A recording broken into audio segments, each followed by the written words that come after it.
Mon nom, c'est Steve Jean. Je suis professeur agrégé à l'Université de Sherbrooke au département d'immunologie et de biologie cellulaire. Dans le fond, nous autres, dans le laboratoire, ce qui nous intéresse, c'est vraiment de comprendre comment une cellule répond à un stress.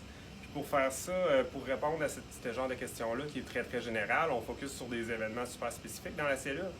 Puis ce qu'on veut comprendre, c'est en utilisant les mouches à fruits, ce qu'on peut faire, c'est dans une cellule spécifique de l'intestin, par exemple, parce qu'on s'intéresse particulièrement à l'intestin, on peut aller enlever un gène ou une protéine qu'on se demande, ben elle a-t-il un effet pour aider une mouche lorsqu'elle est en carence de nutriments, par exemple. Donc, avec la mouche, c'était ça la beauté, c'est qu'on est capable d'acheter des mouches transgéniques qui vont exprimer des petits ARN qui vont empêcher l'expression d'un gène, puis on peut cibler cette expression-là dans n'importe quel tissu.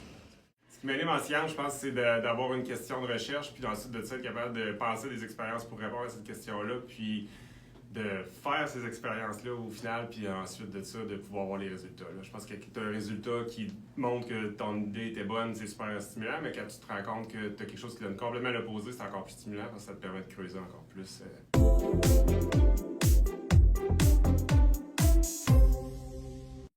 La vulgarisation scientifique, j'en ai jamais fait beaucoup, mais depuis que j'ai des enfants, de les amener voir les microscopes puis de voir nos mouches dans le labo, ça m'a vraiment beaucoup stimulé. Puis en ayant commencé à faire un petit concours de vulgarisation par des images auprès des enfants à la maternelle, je trouvais que de participer dans un contexte plus large, des jeunes au secondaire qui sont intéressés par la science, je trouvais que c'était vraiment une bonne idée.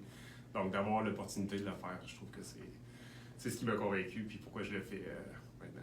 Je pense qu'avec tout ce qui se passe présentement et les défis qu'on va avoir dans le futur par rapport au réchauffement de la planète ou aussi par rapport aux virus émergents ou le vieillissement de la population aussi, si on n'a personne qui est là pour trouver des nouvelles solutions et régler ces problèmes-là, on va avoir pas de difficultés plus tard.